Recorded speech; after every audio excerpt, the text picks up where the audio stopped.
네, 안녕하십니까. 좀 더 정확한 중국 경제 이야기 차이나 이코노미 채널 CEC입니다. 오늘 중국경제금융연구소 전병서 소장님과 함께 하도록 하겠습니다. 안녕하십니까, 소장님. 안녕하세요. 네, 저희 여러 콘텐츠 중에 저희 구독자분들 많이 좋아하시는 그 테마가 있는데 그 중에 하나가 바로 이 아크펀드, 캐시우드 관련된 내용이 아닐까 싶습니다. 근데 이제 아크펀드에서 매집을 한 중국 주식들이 있다고 저희가 그때 말씀드렸는데요. 오늘은 좀 그 기업들에도 좀 디테일하게 좀 설명해 주신다고 들었습니다. 어떤 내용인가요?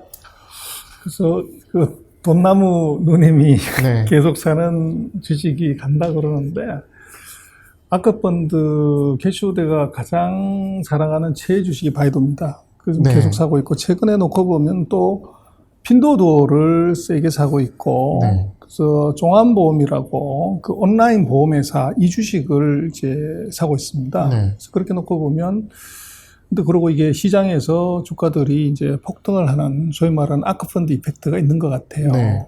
그래서 그러니까 아크펀드 이펙트가 중국 시장에도 영향을 미친다는 그렇죠. 말씀이시죠? 예. 홍콩 시장이죠. 예. 그래서 지금 이제 뭐 한국에서 관심이 있으신 분들은 이제 아크펀드를 많이 보는데 그래서 아크는 불사신인가 먼저. 네. 그래서 테슬라 사가지고 나스닥을 이제 아웃퍼폼한 그런 뭐 ETF 그걸로 유명해졌지만 첫 번째는 아크펀드도 이게 헛발질 한다. 네. 그래서 이걸 볼 필요가 있다는 겁니다. 그리고 이제 아크펀드가 사는 종목들에 대한 리스크가 있다는 거죠. 네. 그래서 지금은 이것이 이제 플랫폼 기업, 인터넷 기업 여기에 포커스가 돼 있지만 그리고 이제 전기차. 네. 근데 이것은 이제 버블의 시나리오가 같이 존재를 합니다. 그래서 맨 나중에 잠깐 보시겠습니다만은 그 버블의 리스크를 고려를 해라. 네. 그게 이제 얘기고요. 그래서 지금 아크펀드가 이게 혁신, 무슨 뭐 바이오, 하여간 전체적으로 아크가 갖고 있는 모든 펀드에서 중국 기업을 몇 개를 갖고 있냐? 그럼 14개를 갖고 있습니다. 네. 그래서 그 회사들을 제가 로고를 써놨는데요. 바이두부터 시작해서 탄센트 뭐 많이 아는 회사가 있는데 그 외에 이제 베이커라고 부동산 중개회사가 있고 뭐 우리나라 따면 다방 같은 겁니까? 그렇죠. 그리고 이제 후야라고 이제 스트리밍하는 게임 스트리밍하는 회사가 있고 네. 그 핑안 굿닥터가 있죠. 그리고 이제 아고라라고 있고 그리고 이제 이카 그다음에 종안보험 그리고 스쿠터 네. 이거 이제 니오라고 이 중국의 스쿠터 이제 학생들 많이 타는데 네. 그 회사가 있고요. 그리고 맨 마지막으로 최근에 이제 핀도도를 샀습니다. 그래서 핀도도하고 그 종안보험을 최근에 이제 매집을 많이 했죠. 그래서 이런 14개 회사들을 한번 쭉 보면서 그 아크펀드가 어디에 집중하고 있는지도 한번 보고 아크펀드가 샀는데도 주가가 빠지는 회사는 없는지 한번 네. 보시죠. 그래서 요게 지금 아크펀드가 편입한 14개 종목의 보유 금액인데요. 제일 많이 산 게 바이두입니다. 그 120억 불을 샀네요. 네. 자료를 좀 띄워주세요. 네. 네. 그리고 탄센트를 이제 110억 불어치 샀고, 그 다음에 베이커를 이제 부동산 중개사를 샀고, 후야를 네 번째로 많이 샀습니다. 네. 그리고 최근에 산 거지만 핑안 굿닥터를 이거를 다섯 번째로 많이 샀고요.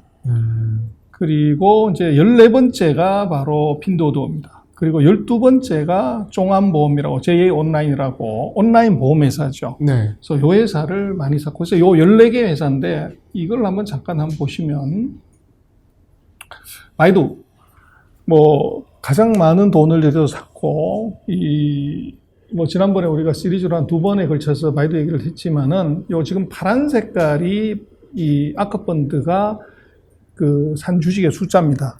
그리고 노란 색깔이 주가예요. 그래서 이것이 보면 주가 상승하고 이 매집하고가 일치하죠. 상관관계가 매우 뚜렷하네요. 그렇습니다. 예. 그래서 이것은 아크펀드 이펙트가 있다. 그리고 두 번째가 이제 탄센트입니다. 그래서 뭐 독과점에 이 알리바바가 당하고 있지만 탄센트는 주가가 계속 갔는데 네. 그것의 의미가 이것도 보시면은 이제 거래량하고 주가가 아주 상관성이 높죠. 네. 그래서 아크 이펙트가 있었다.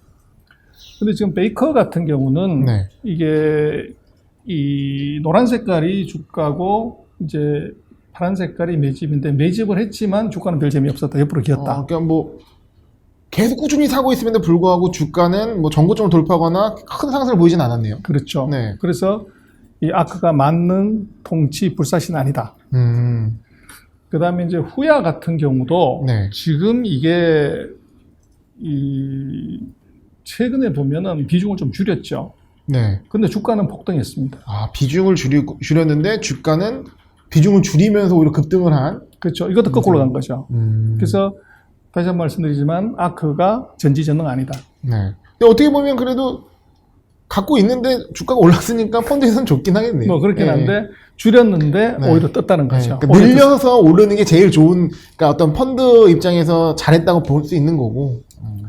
그 다음에 이제 핑한 구탁된다. 최근에 편입한 건데 네. 지금 주가가 이게 폭등을 했죠. 그래서 이건 아크 이펙트 확실하게 있습니다. 네. 그리고 징동 이것도 이제 계속적으로 매집했습니다. 근데 주가는 뭐 옆으로 계속 횡보를 했고요. 그 다음에 알리바바 네. 이거는 뭐 매집은 계속했는데 주가는 이제 계속적으로 횡보를 했죠. 그래서 이게 아크가 사는 것 다 이거 올라가는 거 아니다. 네. 그 다음에 아고라라고 동영상 비디오 플랫폼인데 네. 요 회사도 이게 아크가 사면서 주가가 올라가는 상관성이 아주 높게 보입니다. 아, 그러네요. 좀 그리고- 작은 기업에서 좀 뚜렷하게 나오는 것 같아요. 그렇습니다. 그게 이제 어떻게 보면 아크의 강점이었죠. 그래서 발굴을 하는. 그렇죠. 이게 너무 커져버리면 네. 이것이 이제 기업이 크니까 수익이 안 나게 돼 있고. 네. 그래서 메이투한 마찬가지로 네. 이것이 이제 최근에 많이 편입을 했는데 이게 보면 주가가 이게 매집하고 양하고 일치합니다. 일치합니다. 예, 일치하는 모습이 보이네요.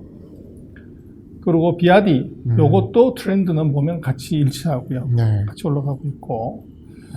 그 다음에 이제 이카라고 이게 이제 QR 코드로 결제하는 시스템인데 이게 지금 그 홍콩에 상장이 돼 있는데요.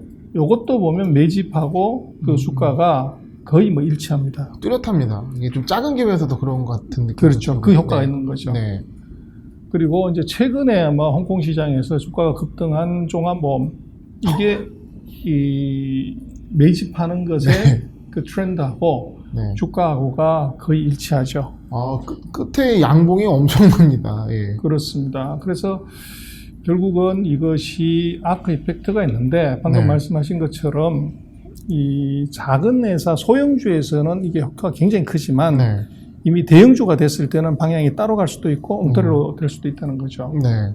그리고 이제 스쿠터 회사입니다. 니오라는 회사도 먹고 보면 이게 매집하고 주가 트렌드가 거의 일치합니다. 니오랑은 관련 없죠? 관계없습니다. 얘들은 스쿠터 회사입니다. 이름이. 예. 전동 오토바이. 네. 그리고 또 이게 이제 지금 핀두오도인데 이거 지금 주식을 때려 팔았는데도 주가는 그렇게 빠지지 않았어요.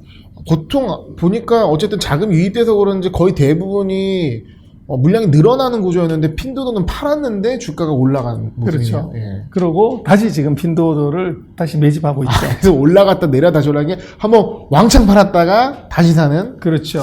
만능은 아니다라는 것이 여기 또 보여지는 그렇습니다. 거죠. 그래서 지금 이제 놓고 보면 그 아크펀드 14개 중에서 그 아크가 샀을 때 같이 주가가 올라간다거나 팔았을 때 같이 빠지는 것은 아마 반타작이 조금 이제 넘는 정도 수준. 네. 그런 정도로 이걸 봐야 되고, 그래서 지금 아크펀드의 신화를 너무 과장해서 신뢰하는 것은 이것은 좀 과하다. 네. 그렇게 경계할 필요가 있을 것 같습니다. 얘기를 예. 할 수가 있고요. 네. 그래서 지금 이제 아크펀드가 놓고 보면 중국 주식들을 산 것에 14개를 놓고 보면 공통적인 특징은 전부 인터넷 회사라는 거죠. 그리고 거기서 주로 많이 샀던 회사들은 플랫폼을 크게 가지고 있거나 네. 그리고 그 플랫폼에서 어떻게 보면은 이제 더 응용할 수 있는 부분 회사만 이제 집중적으로 산 거죠. 그리고 대형주보다는 소형주에서 퍼포먼스가 굉장히 높게 나타났었고. 의외로 좀 생소한 기업들도 많이 있었습니다. 그렇죠. 예. 그래서 그게 이제 지난번 우리가 아크펀드를 리뷰하면서 봤던 것처럼 아크펀드의 리서처들이 이 중국어가 되는 중국인 이 사람들이 애널리스트로 들어와 있는 거죠. 그냥 우리 흔히 아는 뭐 업종 대표 1등주 이렇게 접근하는 것이 아니라 정말 혁신적인 성과를 보일 것 같은 기업들을 미리 좀 살 수 있는 리서치 능력이 있다는 말씀이시죠? 그렇죠. 네. 그래서 지난번 우리가 그 아크 시리즈를 했을 때 그 동영상을 다시 한번 보시면 아크가 어떻게 스탁 피킹을 하는지 네. 또 아크의 애널리스트는 어떤 사람인지를 보시면 이런 스탁 피킹의 이제 결과가 나온지를 이해할 수가 있죠. 네. 그래서 지금 뭐 아크펀드가 성공을 했지만 결국은 이번에 아크펀드는 테슬라로 일어났지만 테슬라하고 같이 운명 같이 할 가능성이 높다. 그게 지금 이제 차트가 있습니다만은 테슬라 주가가 가장 많이 올랐고, 그 다음 두 번째 아크펀드가 올랐고, 그리고 이제 나스닥이 올랐습니다. 나스닥이 2014년에 3배 올랐는데, 이 아크가 7배, 테슬라가 17배 올라간 거죠. 네. 근데 최근에 테슬라가 비트코인을 샀죠. 그래서 뭐 비트코인도 변동성이 크지만 네.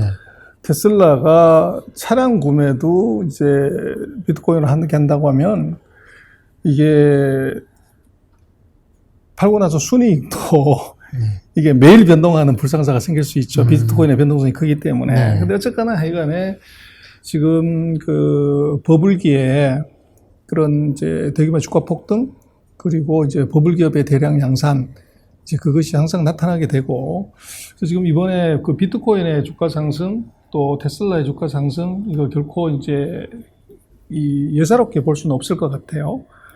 그래서 지금 뭐 아크펀드가 잘하고는 있지만, 이번 그 주가 상승을 제가 이제 1990년부터 2000년에 그 나스닥 버블하고 같이 한번 그려본 거고, 네. 테슬라 주가를 이제 같이 그려놓은 겁니다. 그래서 그렇게 놓고 보면 이 버블은 너무 길게 오래 탐하면 다칠 수가 있다. 네. 이제 그렇게 얘기를 드릴 수가 있고, 지금은 이제 주가가 뭐 더 갈 수 있는 것은 뭐 가능하다고 하더라도 지금 시점에서는 이제 언제 이것이 픽아웃 하고 이게 밑으로 가냐. 그래서 지금 그 노란 색깔이 테슬라 주가고, 이게 조금 그 붉은색 빛깔이 도는 것이 이게 나스닥 지수입니다. 보시면 이게 올라갈 때는 10배로 올라가지만 이것이 올라가는데 이게 9년 걸리고, 그것이 제자리로 돌아오는데 불과 2년 정도밖에 걸리지 않습니다. 빠질 때는 크게 빠지는 그렇죠. 거예요. 그 리스크가 있다는 거를 이제 봐야 되죠. 네. 그래서 어쨌거나 하여간 지금 놓고 보면 그 아크펀드가 지금 당대 최고의 어떻게 보면 이제 예지력을 가진 테크주 투자가고 잘 벤치마크할 필요가 있을 것 같아요. 네. 그리고 지금 이제 아크펀드도 보면 이 홍콩에 상장돼 있는 주식을 최근에 지금 계속 사고 있어요. 그래서 뭐 지금 주식이 뭐가 있냐고 그래 전 세계를 통틀어서 소비자하고 테크주가 2개만 있었다가 네. 지금 또 하나 더 추가가 되는 게 홍콩주인 것 같아요. 대세 중 대세. 그렇죠. 예. 그래서 우리가 홍콩 시리즈를 뭐 2번 한 것이 있지만, 홍콩 시장의 지금 뭐 주가 상승이나 시장의 어떻게 보면은 이제 움직임은 결코 예사롭지가 않습니다. 네. 그리고 그것이 단순히 이제 뭐 홍콩 시장에 관한 문제가 아니고 중국 본토가 그 뒤편에서 이게 백업하고 있고, 중국이 지금 그 금융 주권에 관한 문제, 금융 의사 결정권에 관한 문제로 지금 홍콩을 보고 있는 것 같아요. 그래서 최근에 보면은 이 홍콩의 거래소 이사장이 바뀌어요. 네. 그래서 리 이사장이었는데 그 양반이 최근에 사표를 냈고 새로운 이사장이 등장을 해요. 그래서 그 이사장이 아마 아르헨티나 출신인가 그래요. 생소하네요. 그래서 아마 JP 모간인가 거기서 이제 근무했던 이 외국인을 네.